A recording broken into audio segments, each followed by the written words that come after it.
Hey guys, welcome back to my YouTube channel. So आज हम पढ़ने वाले हैं about the fundamental rights in the Indian constitution. So if you remember, तो हमने फंडामेंटल राइट्स का इंट्रोडक्शन, उसके फीचर्स एंड आर्टिकल 12 से लेकर आर्टिकल 18 जो है वो प्रीवियस पार्ट्स में कवर कर लिए थे।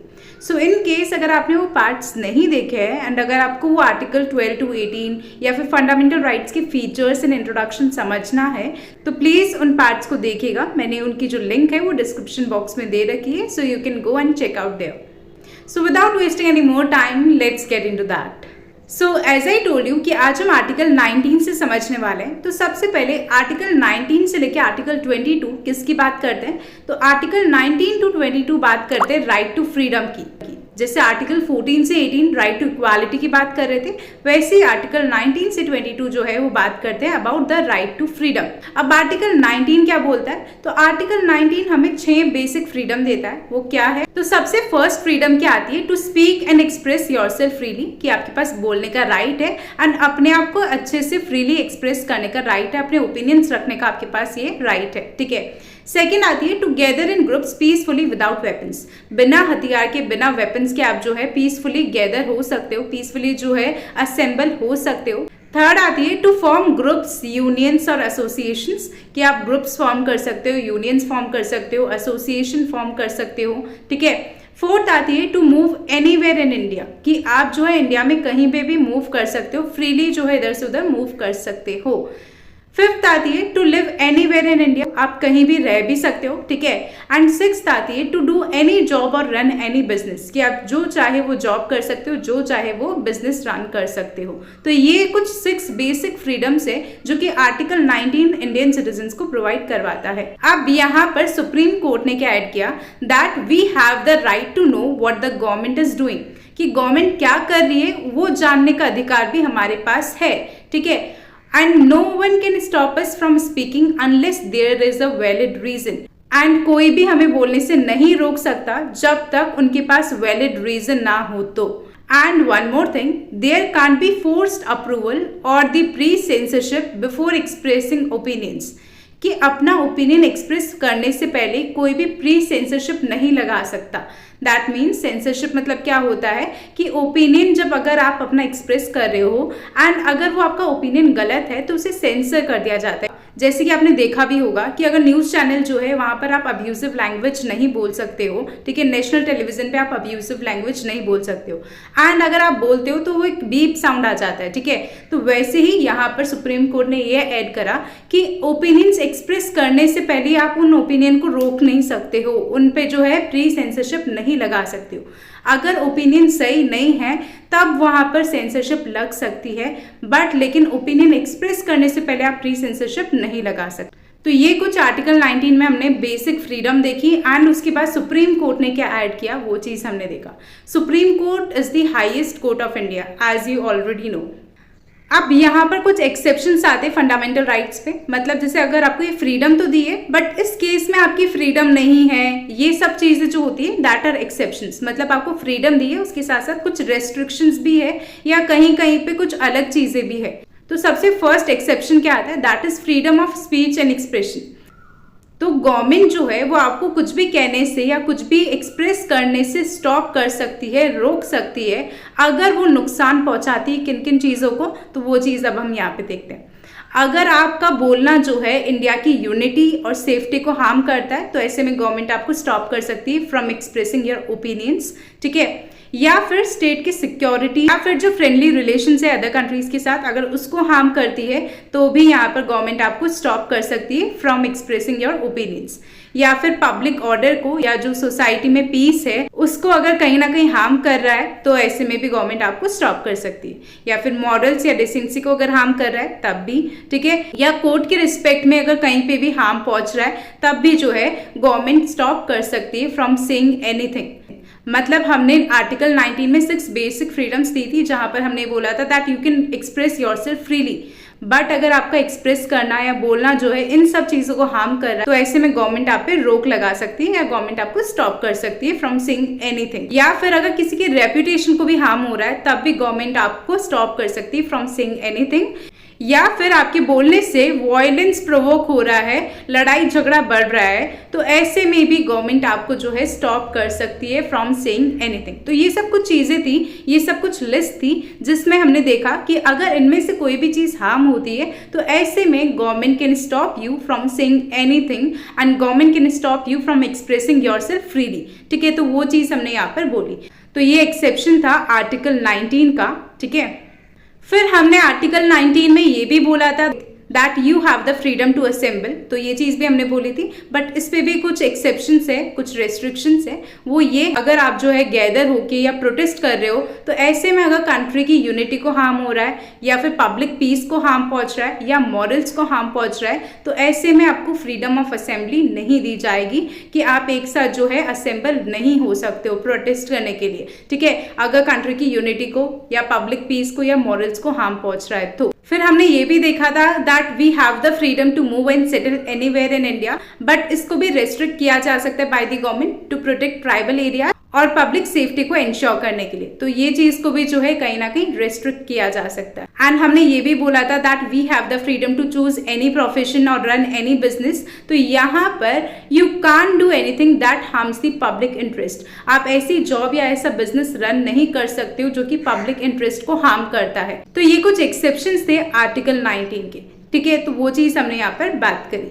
नाउ आर्टिकल 20 जो कि क्या बात करता है, प्रोटेक्शन इन क्रिमिनल केसेस। तो यहाँ पे फर्स्ट पॉइंट आता है that is no retroactive punishment, मतलब आप किसी भी चीज के लिए पनिश नहीं किए जा सकते हैं जो कि क्राइम नहीं था जब आपने किया था। मतलब अगर मैंने कुछ ऐसा क्राइम किया है अभी आज की डेट पे जहां पर वो क्राइम कंसिडर नहीं किया जाता, बट आफ्टर 20 इयर्स इस चीज को क्राइम कंसिडर करा जाने लग गया, तो ऐसे में 20 इयर्स के बाद मुझे आज जो मैंने क्राइम किया है उसके लिए पनिशमेंट नहीं मिल सकती, बिकॉज आज के टाइम पे इसे क्राइम कंसिडर नहीं किया जाता। तो there is no retroactive punishment. Okay, second is no double punishment, आपको सेम क्राइम के लिए डबल पनिशमेंट नहीं मिल सकती। मतलब अगर मैंने ये जो आज क्राइम किया है उसके लिए मुझे 2 बार पनिशमेंट नहीं मिल सकती। हाँ, अगर मैं ये वापस क्राइम रिपीट करती हूँ तब मेरे को वो पनिशमेंट उसके लिए वो अलग मिलेगी, वो चीज़ अलग है, बट एक ही क्राइम के लिए मुझे 2 बार पनिशमेंट नहीं मिल सकती है। And third is no forced confession, मेरे को कोई भी फोर्स नहीं कर सकता कन्फेस करने के लिए जिससे मैं गिल्टी प्रूव हूँ। ठीक है, तो मुझे यहाँ पे कोई भी फोर्स नहीं कर सकता कि मैं ऐसी चीज़ बोलूँ जिससे मैं खुद गिल्टी प्रूव हूँ। तो ये था article 20 that talks about the protection in criminal cases, कि क्रिमिनल केसेस में आपको कैसे प्रोटेक्शन मिलती है, कैसे क्या फ्रीडम या क्या राइट आपको मिलता है, तो वो चीज़ यहाँ पर बोली गई है। Then comes the most important article, that is Article 21, that talks about the right to life and personal liberty. ठीक है, अब यहाँ पर आर्टिकल 21 ये बोलता है कि कोई भी आपकी लाइफ जो है वो छीन नहीं सकता या आपकी पर्सनल फ्रीडम नहीं छीन सकता unless it's done according to the proper legal process। अगर ये प्रॉपर लीगल प्रोसेस के थ्रू हो रहा है देन इट्स फाइन, बट अगर ये प्रॉपर लीगल प्रोसेस के थ्रू नहीं हो रहा तो ऐसे में किसी के पास कोई राइट नहीं है कि वो आपकी लाइफ छीने या आपकी पर्सनल फ्रीडम को छीने। ठीक है, तो ये चीज़ बोली गई है इन द आर्टिकल 21। अब यहाँ आर्टिकल 21 से रिलेटेड 2 केसेस है that are very important. That is first is Gopalan case जो कि 1950 में हुआ था। अब इस केस में क्या हुआ था, अब इस केस में एक आदमी था जिसका नाम था A.K. गोपालन, जिसे जेल के अंदर डाल दिया गया था under a law called the preventive detention act. अब ये लॉ क्या बोलता था कि आप बिना किसी ट्रायल के आप किसी भी पर्सन को जेल में डाल सकते हो, भले वो गिल्टी प्रूव हुआ हो या नहीं हुआ हो, बट आप किसी भी पर्सन को जो है पहले जेल में डाल सकते हो। ठीक है, तो ऐसे में यहाँ क्या हुआ कि जो A.K. गोपालन था उसने ये बोला कि ये उसके फंडामेंटल राइट के अगेंस्ट है, जो कि है that is right to life and personal liberty, जो कि आर्टिकल 21 ने उसे ये जो फंडामेंटल राइट दिया है ये उसके अगेंस्ट है। ठीक है, तो ऐसे में सुप्रीम कोर्ट ने क्या बोला, तो कोर्ट ने बोला कि as long as there is a law the government follows that law while arresting और detaining someone it is legal.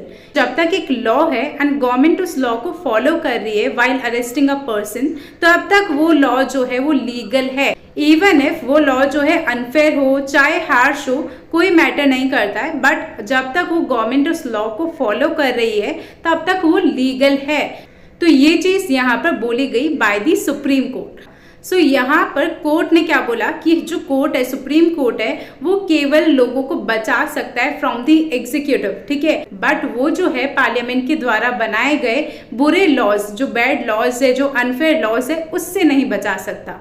अगर एक बार पार्लियामेंट ने कोई अनफेयर लॉ बना भी दिया एंड गवर्नमेंट उसको फॉलो भी कर रही है, तो ऐसे में कोर्ट कुछ नहीं कर सकता उस लॉ को लेके। तो ये चीज़ यहाँ पर बोली गई बाय द सुप्रीम कोर्ट। अब यहाँ पे मेन की पॉइंट क्या था कि यहाँ पे बोला ना कि even if the law itself was unfair और harsh, it still counts as procedure established by law. अब प्रोसीजर एस्टैब्लिश्ड बाय लॉ का मतलब क्या है कि अगर कोई लॉ पार्लियामेंट के द्वारा लिखा गया है एंड उसे करेक्टली फॉलो किया जा रहा है, तो ये चीज़ इनफ है, भले ही वो लॉ जो है अनफेयर हो, अनजस्ट हो, बट ऐसे में यहाँ पर सुप्रीम कोर्ट कुछ भी नहीं कर सकता, ठीक है। एंड फिर कुछ ऐसा ही केस हुआ 1978 में, that was Maneka Gandhi case. अब इसमें क्या था, मनेका गांधी का पासपोर्ट जो है वो गवर्नमेंट के द्वारा ले लिया गया था बिना प्रॉपर रीजन दिए हुए, ठीक है, गवर्नमेंट ने कुछ रीजन नहीं दिया एंड मनेका गांधी का जो पासपोर्ट है उसे छीन लिया, ठीक है। एंड वो कोर्ट गई एंड उन्होंने बोला कि ये कहीं ना कहीं मेरा जो फंडामेंटल राइट है, that is the right to personal liberty, जो कि आर्टिकल 21 बात करता है, वो कहीं ना कहीं वॉयलेट करता है। तो ऐसे में सुप्रीम कोर्ट ने क्या बोला, तो इस बार सुप्रीम कोर्ट ने एक डिफरेंट और प्रोटेक्टिव अप्रोच जो है फॉलो करी। मतलब जो पहले वाला केस था उससे एक डिफरेंट और प्रोटेक्टिव अप्रोच यहाँ पे सुप्रीम कोर्ट ने फॉलो करी। तो सुप्रीम कोर्ट ने बोला कि लॉ होना जो है वो इनफ नहीं है, वो लॉ जो होना चाहिए वो फेयर भी होना चाहिए, जस्ट भी होना चाहिए एंड रीजनेबल भी होना चाहिए। मतलब कोई भी लॉ ऐसा नहीं होना चाहिए जो अनफेयर हो फॉर द सिटीजन्स या फिर वो जस्ट ना हो, ठीक है। तो ऐसे में सुप्रीम कोर्ट ने क्या बोला, तो सुप्रीम कोर्ट ने बोला कि having a law is not enough, वो लॉ कैसा होना चाहिए, फेयर, जस्ट और रीजनेबल होना चाहिए। अगर वो लॉ आर्बिट्रेरी है, मतलब अगर वो मन मर्जी से लिया गया है और मन मर्जी से बनाया गया है, तो ये कहीं ना कहीं आपके फंडामेंटल राइट्स को भी वॉयलेट कर सकता है। जो सिटीजन्स के फंडामेंटल राइट्स है उससे कहीं ना कहीं ये वॉयलेट कर सकता है। तो अब यहाँ पर आर्टिकल 21 केवल आपको एग्जीक्यूटिव के रॉन्गफुल एक्शन से ही नहीं बचाता है, बट अगर कोई भी पार्लियामेंट ने अनफेयर लॉ बनाया है तो उससे भी प्रोटेक्ट करता है आर्टिकल 21, ठीक है। तो ये चीज़ हमने यहाँ पर बोली। तो यहाँ पे की पॉइंट क्या थे, इसमें इंट्रोड्यूस्ड हुआ ड्यू प्रोसेस ऑफ लॉ, जिसका मतलब ये था कि जो लॉ है वो फेयर होना चाहिए, प्रोसेस जो है वो रीजनेबल होना चाहिए एंड आपके राइट्स को रिस्पेक्ट किया जाना चाहिए in spirit, not just on paper. Paper पे तो आपने राइट्स दे दिए, बट एक्चुअल लाइफ में जो है आपके राइट्स का रिस्पेक्ट नहीं किया जा रहा, आपको राइट्स एक्चुअल में नहीं मिल रहे, तो वो चीज़ यहाँ पर नहीं होनी चाहिए। तो ये चीज़ें जो है वो ऐड हुई in the article 21 from this case. तो ये चीज़ हमने यहाँ पर बोली।